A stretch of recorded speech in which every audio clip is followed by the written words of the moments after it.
Bismillahirrahmanirrahim. Alhamdulillahi rabbil alamin.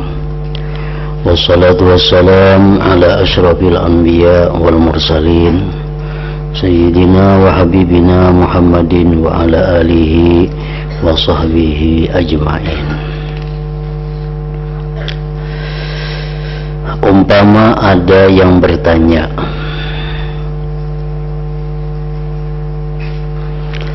apakah yang menjadi syarat mengambil atau mencari perkara mubah hingga menjadi kebaikan sebagaimana engkau tuturkan itu?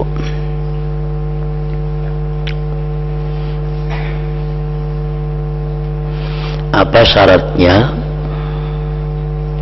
kita berusaha mencari harta, mencari duit?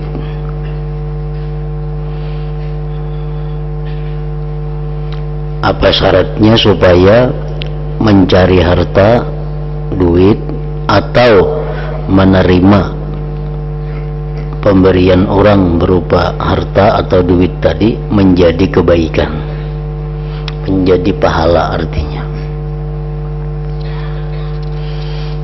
Sebagaimana keterangan yang telah lalu, Imam Ghazali menjelaskan tentang hadis Rasulullah sallallahu alaihi wasallam, siapa yang mencari dunia yang halal untuk menjaga diri daripada minta-minta, untuk membantu tetangga, untuk mengongkosi keluarga, maka dia pada hari kiamat wajahnya seperti bulan purnama. Nah, lalu apa syaratnya kita mencari dunia yang halal itu supaya berpahala?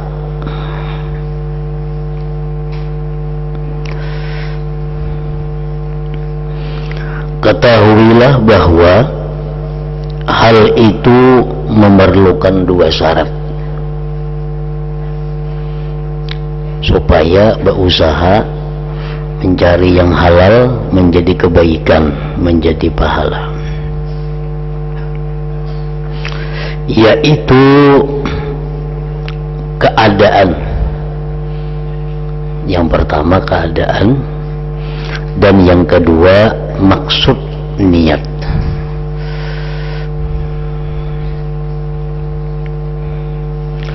Apabila keadaannya sesuai, niatnya atau maksudnya baik, maka mencari dunia yang halal itu menjadi satu kebaikan, menjadi satu pahala.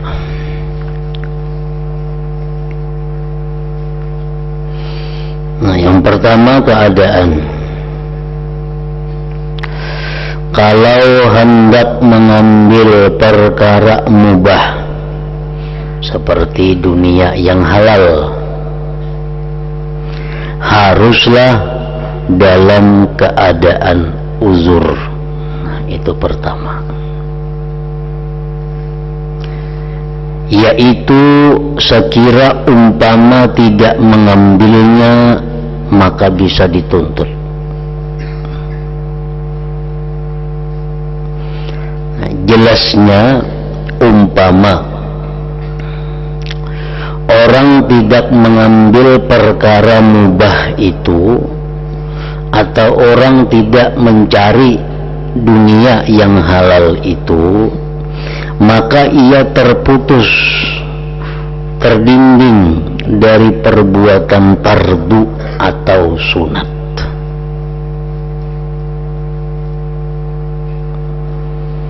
Sebab tidak mengambil perkara mubah tersebut. Jadi mengambil perkara mubah lebih utama daripada meninggalkannya. Padahal meninggalkan mubah di dunia ini merupakan suatu keutamaan.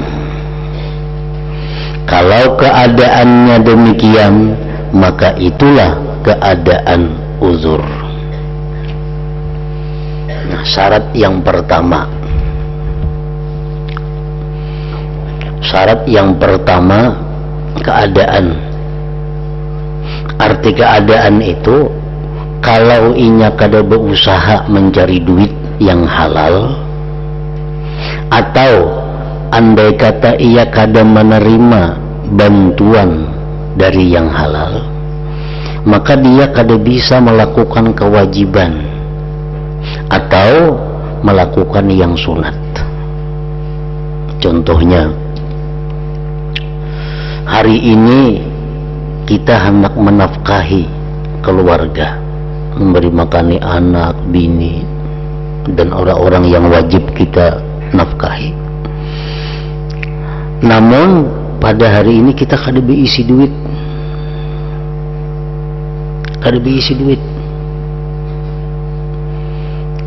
maka kewajiban kita hari ini menafkahi. Nah, di saat itu lalu kita mencari yang halal untuk menafkahi itu. Namun kita kada mencari, kita terdinding, terputus daripada melaksanakan kewajiban. Lalu kita menerima bantuan orang. Namun kita kada menerima bantuan orang, hari ini kita kada kau menafkahi yang wajib dinafkahi. Nah, itu keadaan uzur ngarannya.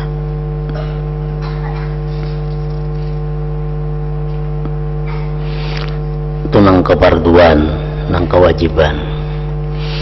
Yang kedua, yang sunat.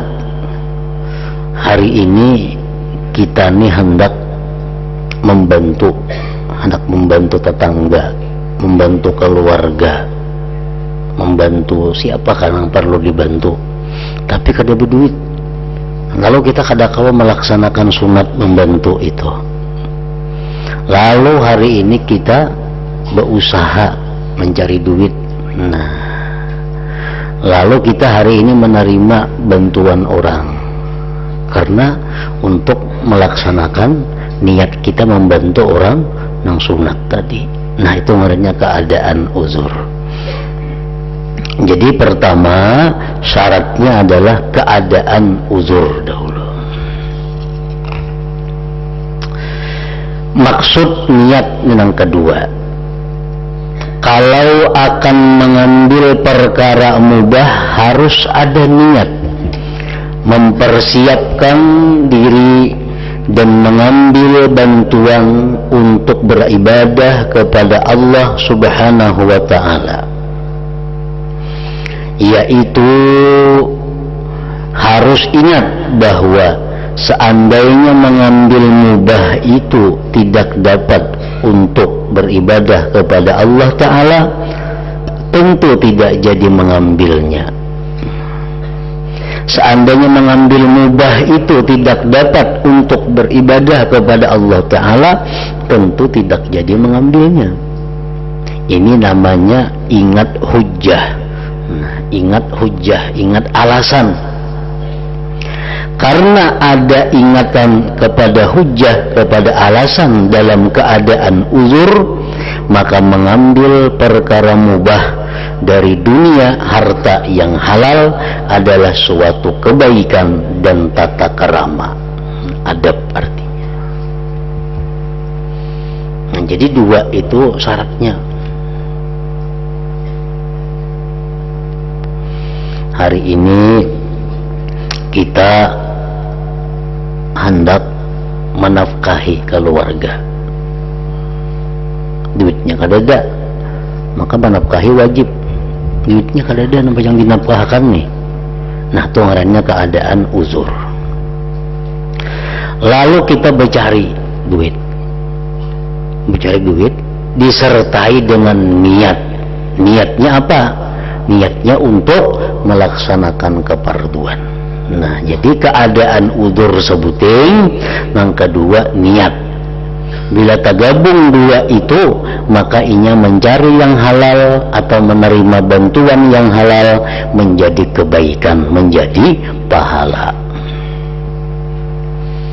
hari ini tadi hendak membantu, ada orang garing di sebelah, hendak berobat inya, hendak kita bantu, ada duitnya, itu uzur ngarannya.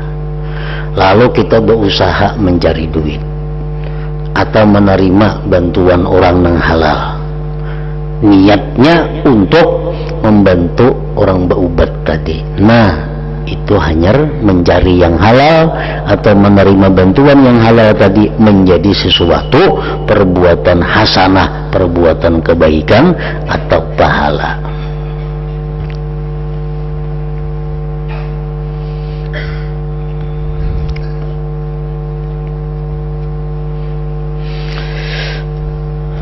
Jadi mesti tergabung dua syarat tuh, uzur dan niat.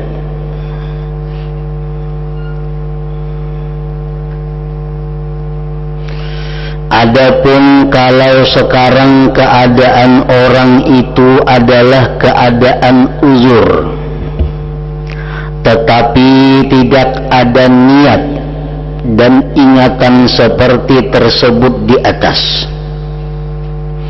inya nih uzur, kada kau menafkahi hari ini duitnya kadada, kada kau membantu tetangga sebelah yang sedang sakit, itu uzur keadaannya. Lalu inya becari duit, tapi becari duit tuh kada berniat. Nah, kada berniat, kada berniat untuk melaksanakan keperluan, kada berniat untuk melaksanakan yang sunat, membantu tetangga yang sakit. Padahal ini kada singguitan sudah berusaha tapi kada berniat. Nah, atau ada niat dan ingatan tadi tetapi tidak ada keadaan uzur, ini banyak aja diisi duit, banyak aja diisi duit. Ibarat menafkahi hari ini kawa, ada aja diisi duit, membantu tetangga yang sakit kawa. Lalu inya hari ini berusaha berniat bila dapat rezeki ini hendak membantu tetangga, hendak menafkahi anak bini, padahal duitnya ada di rumah diisi. Nah, maka mengambil mudah mencari yang halal tadi tidaklah termasuk kebaikan. Nah, kada termasuk kebaikan. Artinya waktunya mencari yang halal itu kada termasuk kebaikan. Kenapa? Karena walaupun niatnya ada, tetapi kada dalam keadaan uzur. Ya duitnya ada pang dinafkahkan dulu, duitnya ada pang disumbangkan dulu, kada mahadang nang kainan itu. Ya, kada dalam keadaan uzur. Jadi usahanya itu kada merupakan kebaikan, kada merupakan pahala. Nah, andai kata ini dapat rezeki hari itu, dinafkahkannya, disumbangkannya, nah hanyarinya berpahala. Tapi waktu ini berusaha tadi, jalannya berusaha, keringatnya berusaha itu tidak dapat pahala apa-apa. Begitu dapat ini sumbangkan, nah menyumbangkan itu hanya dapat pahala. Tapi waktu mengusahakannya tadi, ini kada dapat pahala itu. Nah, lain halnya duitnya kada ada, hendak membantu orang, duitnya kada ada, uzur orangnya sudah, tambah niatnya ada, aku hari ini nah ada berduit, aku berusaha supaya dapat duit supaya membantu tetangga. Nah, mulai turun rumah, langkah-langkahnya, titik paluhnya pahala semuaan itu. Nah, dapat itu dimaksud dengan kebaikan tadi.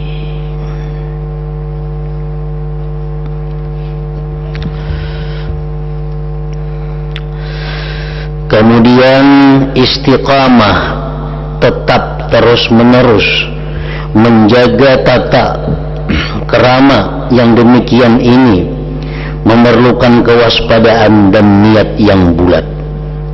Jika orang tidak mengambil dari dunia sama sekali kecuali untuk penguat beribadah kepada Allah Ta'ala, sehingga andai kata ia tidak ingat hujjah dalam satu keadaan, maka niat yang bulat itu sudah memadai, tidak usah lagi mengingat hujjah.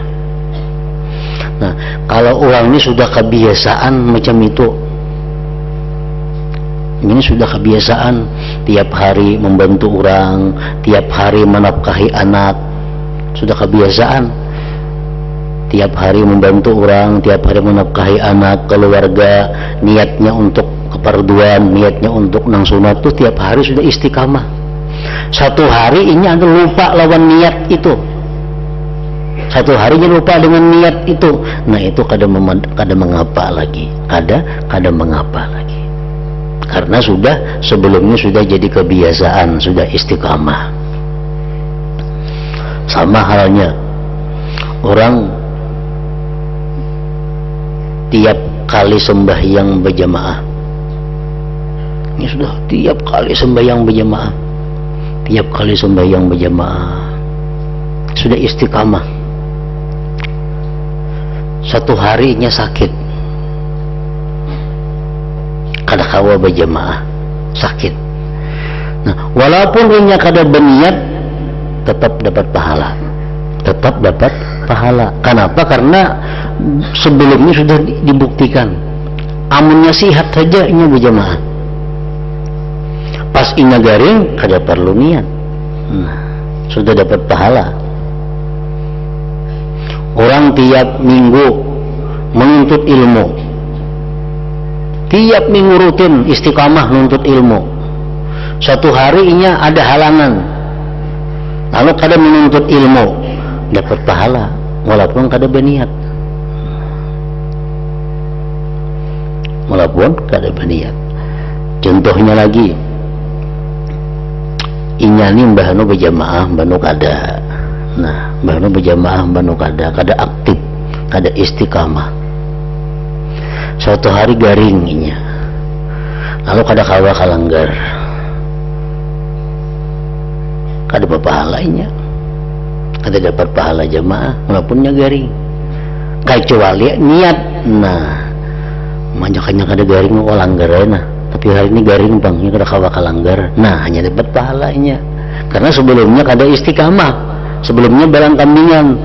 Jika sebelumnya itu rutin aja, kada perlu niat lagi. Nah, sama halnya dengan masalah kita ini.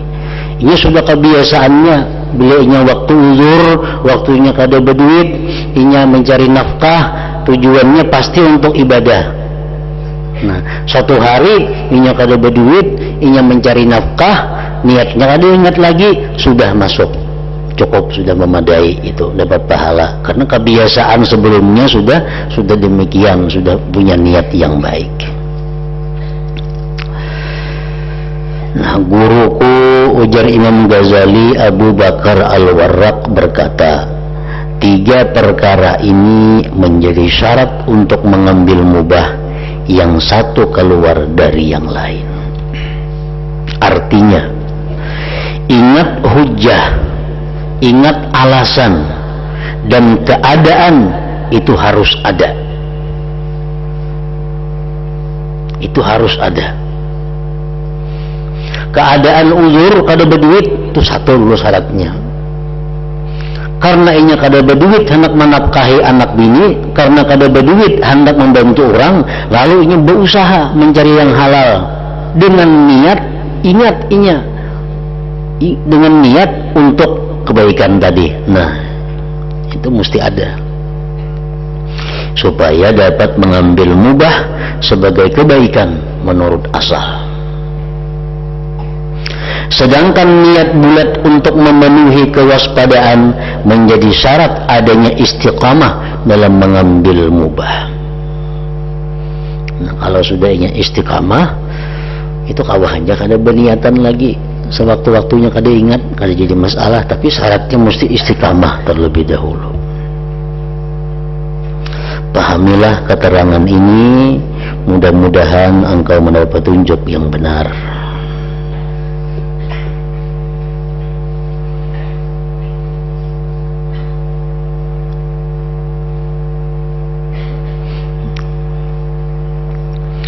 Umpama ada orang bertanya, jika orang mengambil perkara halal dari dunia ini dengan syahwat, dia mengambil perkara halal dari dunia ini dengan syahwat, bukan untuk ibadah. Ia mencari dunia untuk kesenangan nafsu. Ia nukar sarabanang nyaman, ia nukar sarabanang baik, ia nukar sarabanang mewah untuk memuaskan nafsunya. Ia mencari dunia yang halal, tapi tujuannya itu.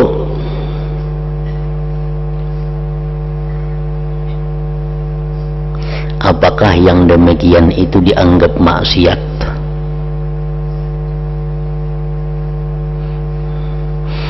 Apakah mesti ada siksa terhadap pengambilan mubah, pengambilan yang halal dengan syahwat? Apakah mengambil yang halal dengan uzur itu fardu hukumnya ataukah tidak?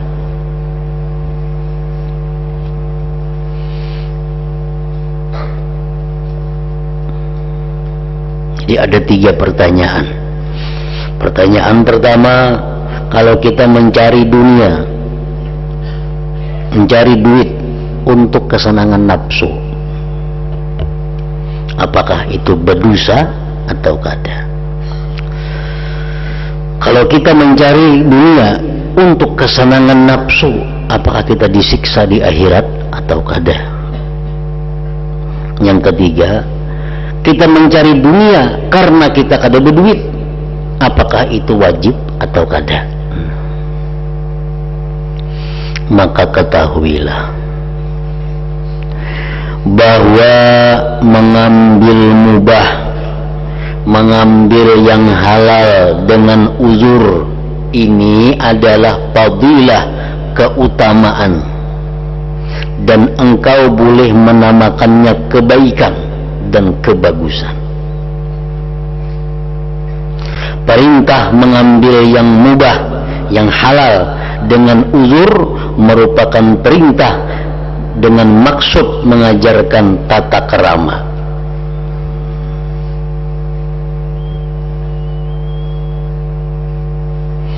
Jadi kalau kita mengambil yang halal karena dalam keadaan uzur,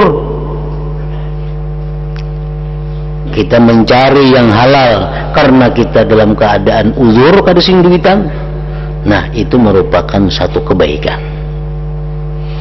apabila diniatkan untuk ibadah tadi. Sedangkan mengambil mubah, mengambil yang halal dengan syahwat, nah ini mencari yang halal ini untuk memuaskan syahwatnya, memuaskan nafsunya, itu jelek, itu kada baik. Larangan mengambil mubah yang halal dengan syahwat ini dimaksudkan untuk mengajarkan tata kerama, tidak termasuk maksiat, dan orangnya tidak menghadapi siksa neraka. Kita mencari dunia yang halal, tapi dengan tujuan kita untuk makan yang nyaman-nyaman, untuk bermewah-mewah, itu kada berdosa, kada maksiat, kada bakal disiksa di akhirat dalam neraka, kada.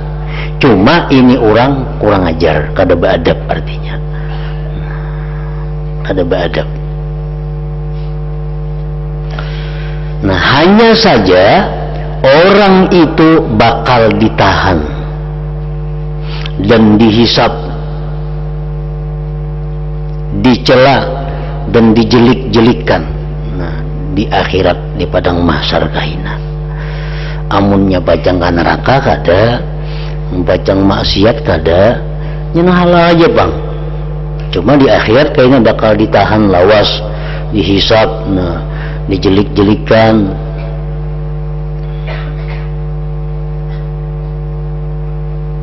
Makanya nang tadi orang ada aja bisi duit, ada aja bisi duit. Alunya hari ini berusaha mencari yang halal, mencarinya ku hendak membantu orang.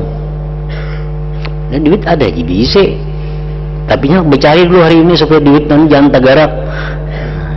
Nya bercari dulu hari ini supaya kau membantu orang. Nah maka mencari pada hari itu kada termasuk kebaikan. Namun begitu duitnya berhasil diberiakannya, nah hanya dapat pahala. Tapi dari awal langkah-langkahnya, gerak-geriknya, susah payahnya itu kada berpahala. Begitu ini dapat disumbangkannya, nah hanya jadi pahala. Nah itu akan dihisap kaina. Ikan pada hari anu ya Tuhan mencari duit ini kemana? Padahal jam ada aja bisi duit untuk sumbangkan sosial. Nah selamat ini. Ikan pada hari anu mencari duit untuk memuaskan nafsu engkau. Ikan makan nyaman-nyaman, pakaian nyaman-nyaman. Kenapa ikan demikian gitu Tuhan? Nah, bila kada bisa menjawab, kita akan dicela, akan dijelik-jelikan. Nah, para ulama mengajarkan kepada kita, kalau kita dihisap demikian oleh Allah, ikan mencari dunia untuk makan yang nyaman-nyaman, pakaian yang baik-baik. Apa tujuan engkau? Kalau tujuan nak bagak, selesai sudah.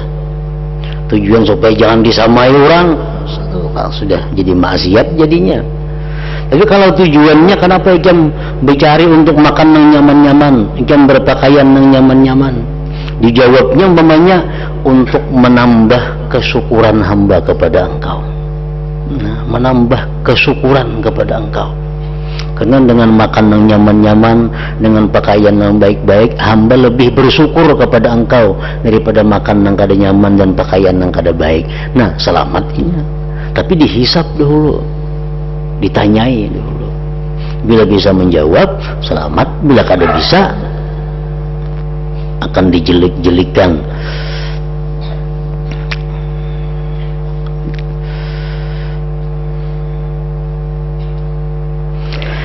Seandainya engkau bertanya apakah penahanan dan hisab yang dihadapi oleh hamba ini, ketahuilah bahwa hisab yaitu engkau akan ditanya nanti pada hari kiamat mengenai apa yang engkau usahakan, mengenai apa penggunaan engkau dan apa yang engkau kehendaki dengan usaha serta penggunaan itu. Penahanan yaitu ditahan dari masuk surga selama hisab di lapangan mahsyar pada tengah-tengah kegawatan hari kiamat dan peristiwa-peristiwa yang mengerikan dalam keadaan telanjang dan dahaga. Cukuplah itu sebagai bencana. Jadi orang-orang yang mencari dunia hanya untuk kesenangan, nang halal ni kisah halal, mau nang haram kata dia kisah lagi. Nang halal mencari dunia yang halal, bisa berdagang atau apa, bertani, berumah 10 hektar, banyak benar tuh, lebihan mananya makannya, banyak cepung 10 hektar. Aku duit banyak kena, aku hendak bernyaman-nyaman, makan nang nyaman, pakaian nang nyaman, kendaraan nang nyaman.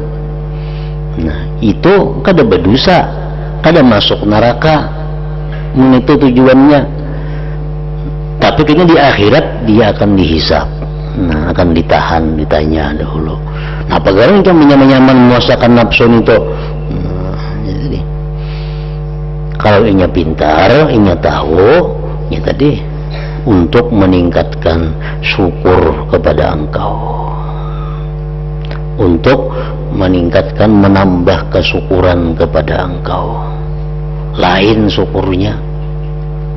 Kalau orang tuh makan nang nyaman, nang ketujuh, nang pas, nang nikmat, itu syukurnya luar biasa. Nah, orang nang mengerti, nang tahu di agama nih. Nah, kalau makan nang seadanya, syukur juga, cuma syukurnya biasa aja. Nah, syukurnya alhamdulillah bisa kisah. nyaman itu panjang, alhamdulillah, panjang syukurnya. Nah, itu menambah kesyukuran. Nah, bila macam itu ditanya Tuhan bakal selamat saja, tapi dihisab dahulu.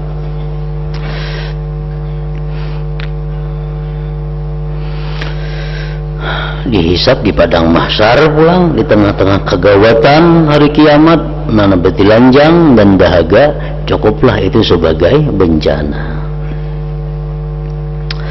Andai kata ada orang yang bertanya, kalau Allah Ta'ala telah menghalalkan perkara halal untuk kita, apa sebab kita dicela dan dijelik-jelikkan? Maka dihalalkan saja bercari, dihalalkan saja berusaha, dihalalkan saja makan yang nyaman-nyaman, dihalalkan saja berpakaian yang nyaman-nyaman. Kenapa di akhirat kita dicela, dijelik-jelikkan?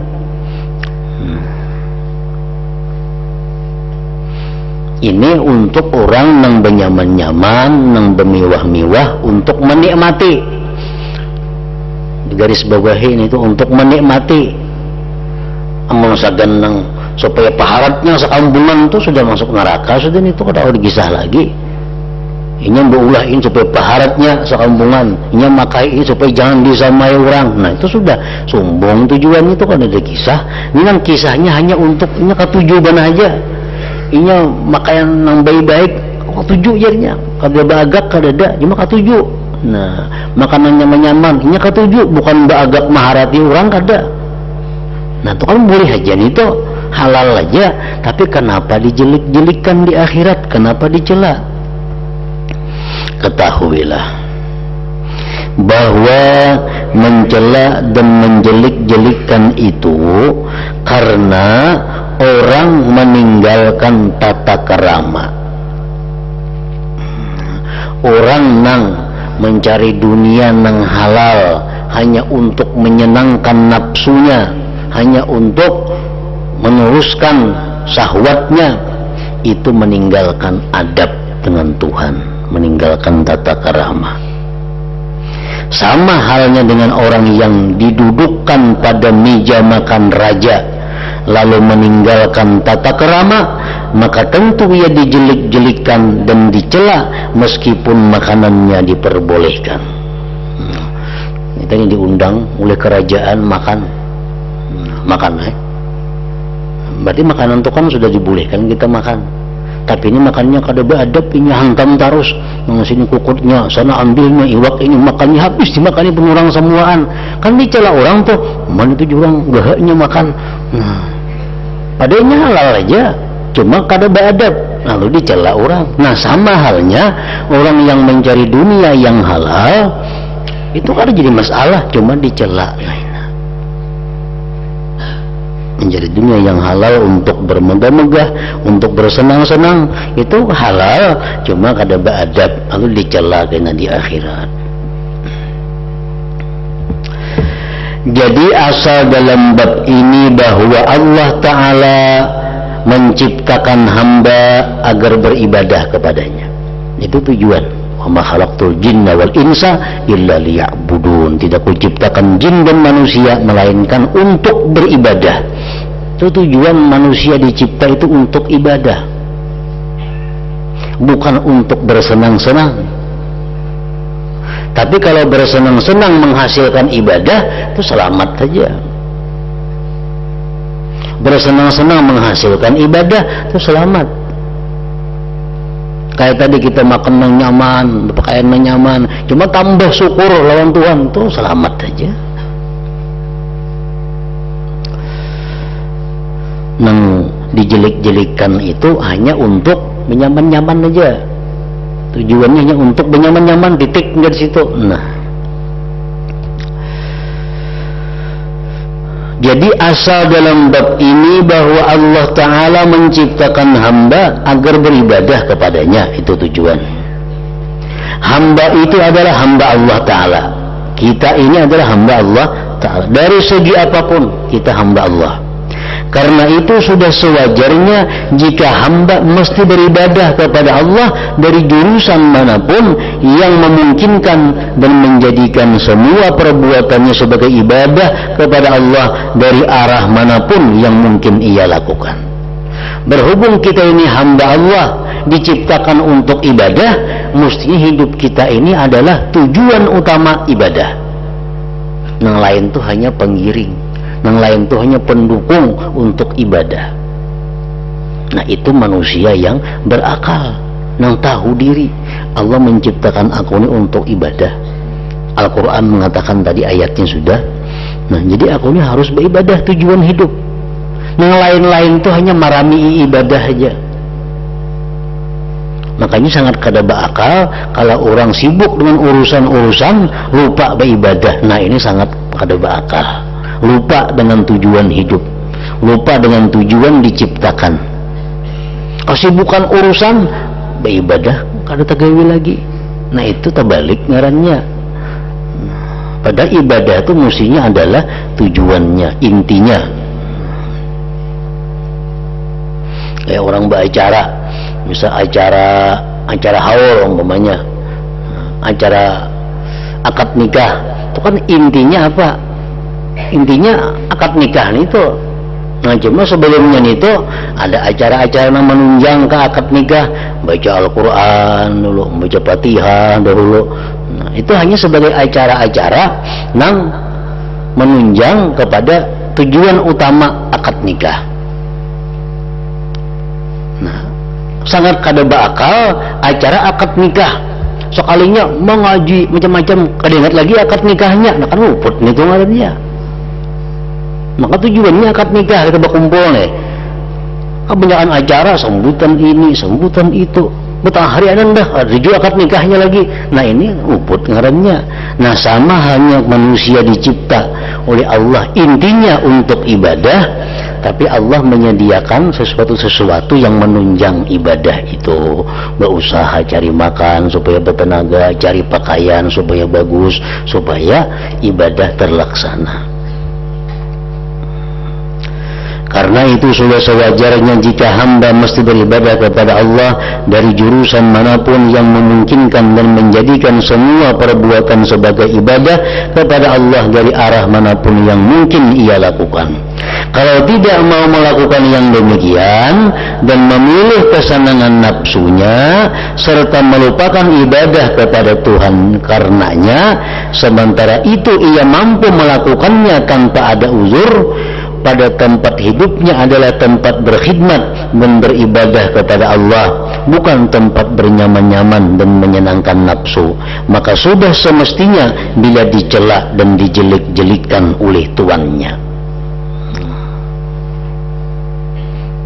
Orang mencari yang halal, mencari yang halal untuk menikmati, untuk nyaman. Nah, akhirnya ibadahnya terganggu, ibadahnya nang wajibnya aja lagi nang tagawi karena kesibukan.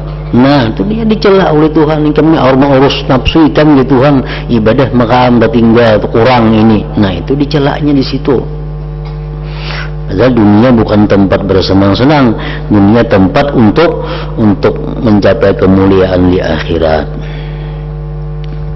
Renungkanlah masalah pokok ini, semoga memperoleh petunjuk Allah Ta'ala. La hawla wa la quwwata illa billahil aliyyil azim. Inilah keterangan yang ingin kujelaskan mengenai memperbaiki nafsu dan mengendalikannya dengan kendali takwa. Karena itu peliharalah, memperhatikanlah keterangan ini dengan sebaik-baiknya, niscaya engkau mendapatkan kebaikan yang banyak sekali di dunia dan akhirat insyaallah. Allah jualah yang menguasai pemeliharaan dan taufik dengan anugerahnya.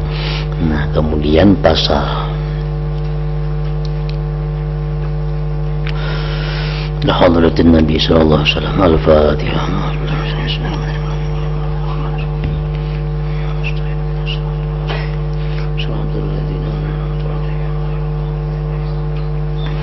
Bismillahirrahmanirrahim. Alhamdulillah rabbil alamin. Allahumma shalli wa sallim ala sayyidina Muhammad wa alihi wa sahbihi ajma'in. Allahumma ighfir lana ma akhta'na wa ma tahammadna wa ma asrarna wa ma a'lanna wa ma asrafna wa ma anta a'lam bihi minna. Antal muqaddim wa antal muakhir, la ilaha illa anta. Allahumma nafa'na bima 'allamtana wa 'allimna ma yanfa'una wa zidna fahman wa ilman wa 'amalan wa hudan wa tawfiqan bi rahmatika ya arhamar rahimin. Sallallahu ala sayyidina Muhammad wa alihi wa sallam.